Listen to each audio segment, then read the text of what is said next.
Hello everyone and welcome to Skill Bus. दोस्तों, आज इस वीडियो में हम जानने वाले हैं 5 ऐसे फाइनेंशियल रेशियोज के बारे में जो हम सबको पता रहनी चाहिए। दोस्तों, फाइनेंशियल रेशियो एक बहुत ही इंपॉर्टेंट रोल प्ले करता है जब आप किसी भी कंपनी का फाइनेंशियल हेल्थ को एनालाइज करते हो। तो जब हम स्टॉक में इन्वेस्ट करना चाहते हैं, फंडामेंटल एनालिसिस के टाइम पे भी इन फाइनेंशियल रेशियोज का इस्तेमाल बहुत अच्छी तरीके से होता है। ऐसा इसलिए होता है बिकॉज रेशियोज हमेशा कैलकुलेशंस और मेट्रिक्स को आसान तरीके से रिप्रेजेंट करने में हेल्प करती है। और फाइनेंशियल रेशियोज के बीच में क्या ऐसा कॉन्सेप्ट्स है और किस तरीके से इसको यूज किया जाता है, क्या फॉर्मूलाज का इस्तेमाल होता है, उन सारे चीज को डिटेल तरीके से हम इस वीडियो के थ्रू समझने की कोशिश करेंगे। So my name is Sabyasachi and with no further ado, let's begin. तो फाइनेंशियल रेशियोज को 5 तरीके से इस तरीके से कैटेगराइज किया जाता है। पहला है लिक्विडिटी रेशियो, दूसरा है लेवरेज रेशियो, तीसरा है एफिशिएंसी रेशियो, चौथा है प्रॉफिटेबिलिटी रेशियो और पांचवी है market value ratio. Liquidity ratios मतलब कंपनी कितना आसानी से आज का जो डेट्स है, आज का जो करंट डेट्स है, उसको रीपे कर सकती है, ये लिक्विडिटी रेशियो बताती है। लेवरेज रेशियो बताती है कि दूर का जो डेट्स है, मतलब लॉन्ग टर्म डेट्स जो होता है, वो कंपनी ओवर द टाइम किस तरीके से वापस कर सकती है, इसके बारे में बात करती है। तीसरा है एक्टिविटी रेशियो, कंपनी कितना फास्ट और कितना फ्लुएंट तरीके से काम कर रही है, इसके बारे में वो रेशियो बताती है। Profitability ratio, as the name suggest, company कितना प्रॉफिटेबल चल रही है मार्केट में, वो बताती है। और मार्केट वैल्यू रेशियोज ये बताती है कि कंपनी का जो वैल्यू है मार्केट का, वो कितना ज्यादा फेयर है। तो इन सारे चीजों के बारे में आइए डिटेल में जानते हैं। सबसे पहले लिक्विडिटी रेशियो। लिक्विडिटी रेशियो ये बताती है कि ये कंपनी आज का जो शॉर्ट टर्म डेट्स है, वो कितना कंफर्टेबली वापस कर सकती है। इसको डिनोट किया जाता है करंट रेशियो के साथ, जो कि होता है current assets divided by current liabilities. अगर आप बैलेंस शीट उठाओगे तो करंट एसेट्स और करंट लायबिलिटीज वहां पे स्पेसिफाइड होते हैं। अगर करंट एसेट्स को डिवाइड करते हो करंट लायबिलिटीज के साथ, you get the current ratio.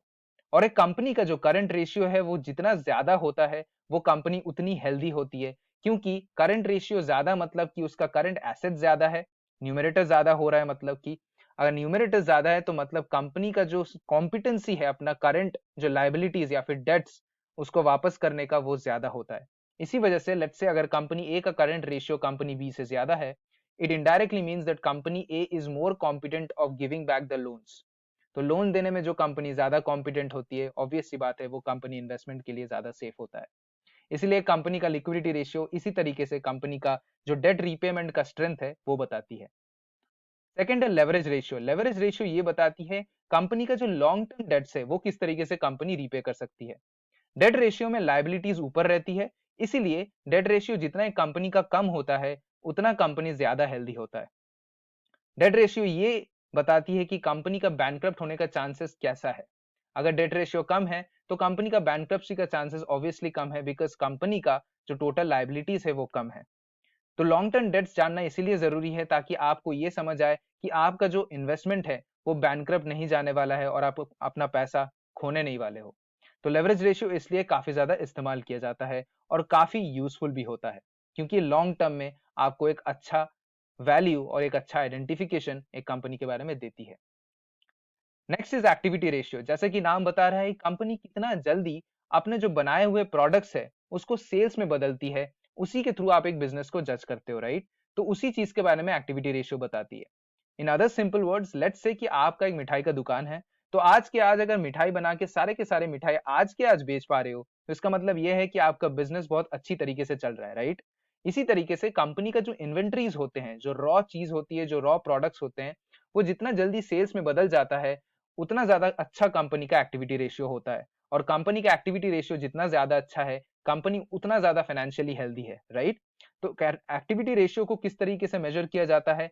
Inventory turnover ratio से, जो कि होता है cost of goods sold divided by total inventories. ठीक है, अगर आप कॉस्ट ऑफ गुड्स सोल्ड, जिसको कॉग्स बोला जाता है, उसको टोटल इन्वेंट्रीज के साथ डिवाइड करते हो, और कॉस्ट ऑफ गुड्स सोल्ड अगर न्यूमरेटर जितना ज्यादा होगा, उतना टर्नओवर रेशियो ज्यादा होता है, एंड उतना ही कंपनी ज्यादा हेल्दी होती है अपने फाइनेंशियल टर्म्स में भी, क्योंकि उसका बिजनेस जल्दी और जल्दी काम कर रहा होता है, right.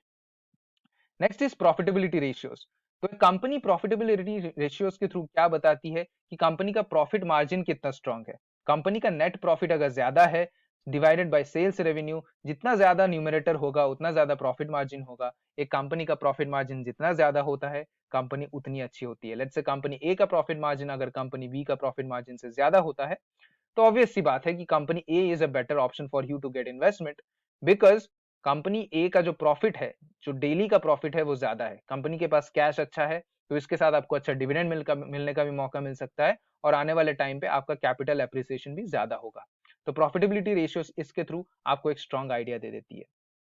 Next, the last thing and that is the valuation ratio, जिसको समझना सबसे ज्यादा इंपॉर्टेंट है, क्योंकि अगर आप स्टॉक मार्केट में एंटर करते हो तो पहला जो रेशियो आप सुनते हो that is P by ratio, right.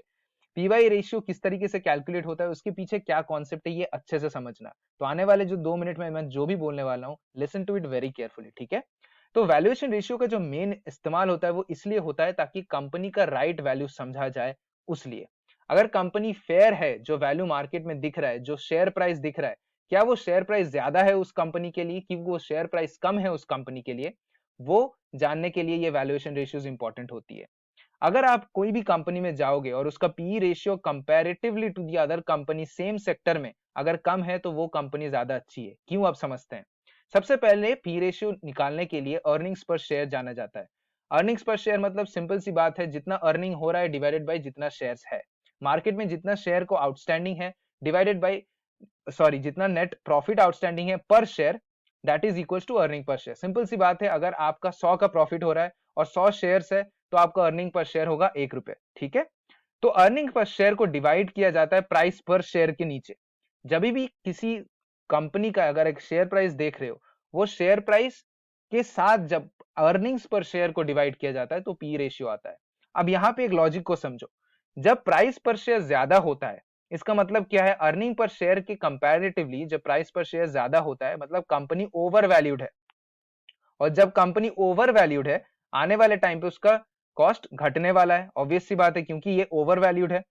तो पी रेशियो जितना ज्यादा होता है compare to the other companies, क्योंकि पी रेशियो एक कंपेरेबल रेशियो, हमेशा याद रखना, ये सेम सेक्टर में यूज होता है। और सेम सेक्टर में, जैसे कि सोचो आईटी सेक्टर का, विप्रो और इन्फोसिस दोनों आईटी सेक्टर का है, तो पीयर्स को कंपेयर किया जाता है पी रेशियो के साथ।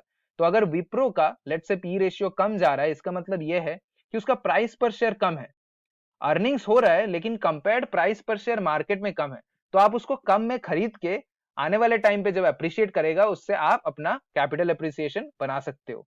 तो पी रेशियो अगर कम है, मतलब कंपनी अपने फेयर वैल्यू से नीचे प्राइस में मार्केट में चल रहा है, मतलब कि ये खरीदने का करेक्ट टाइम है, बिकॉज खरीदने के बाद आने वाले टाइम पे उसका कॉस्ट बढ़ने वाला है। और अगर प्राइस पर शेयर, जैसे कि पी रेशियो अगर ज्यादा है, मतलब प्राइस पर share on against the earning per share ज्यादा है, मतलब कि वो ओवर वैल्यूड है, तो उसे खरीदना आपके लिए ज्यादा अच्छा नहीं होगा, ताकि आने वाले टाइम पे, क्योंकि वो घट सकता है, क्योंकि अभी ओवर वैल्यूड है।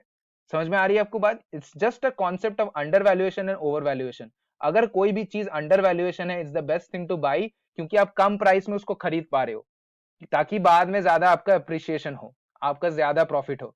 अगर ओवर वैल्यूड है, that's not profitable for you, because आने वाले टाइम पे वो कम होने वाला है, और अभी आप ज्यादा में खरीद रहे हो, ठीक है। तो ऑब्वियसली खरीदने के टाइम इंसान कम में खरीदता है, इसलिए पी बाई ई रेशियो जितना कम होता है, लेट्स से अगर सेम सेक्टर में P by ratio company A का कम है compare to the company B, it's always a better choice to invest in company A. That's the basic concept of P by E ratio. I guess आपको समझ में आ गया होगा। तो valuation ratio इसी तरीके से होता है, और P by E ratio is just like the heart of stock market. ये स्टॉक मार्केट के हर एक कंपनी के लिए यूज होता है, और किसी भी कंपनी का अगर आप नॉर्मल अगर इनकम स्टेटमेंट या फिर नॉर्मल उसका फाइनेंस का अगर पेज खोलोगे, तो सबसे पहले पी बाई ई रेशियो ही दिखा रहता है, ठीक है। तो ये चीज बहुत ही अच्छा और बहुत ही इंपॉर्टेंट है, ठीक है। अगर आपको कंसेप्चुअली समझ में आ गया तो कॉन्ग्रेट्स, अगर नहीं समझ आ गया है तो फिर से देख लो, ठीक है। तो इसी के साथ मैं अपना इस वीडियो को कंप्लीट करना चाहूंगा दोस्तों। 5 यही ऐसे फाइनेंशियल रेशियोज है जो सबसे ज्यादा यूज होता है, और आई गेस सारे चीज के बारे में आपको प्रॉपर इन्फॉर्मेशन मिल गई इस वीडियो के थ्रू। तो अगर आपको ये वीडियो पसंद आया दोस्तों, give it a like and share it among your friends, जो अभी भी कंफ्यूज रहते हैं रेशियोज के बारे में और उसके कंसेप्ट के बारे में। Thank you everyone, stay healthy and stay safe.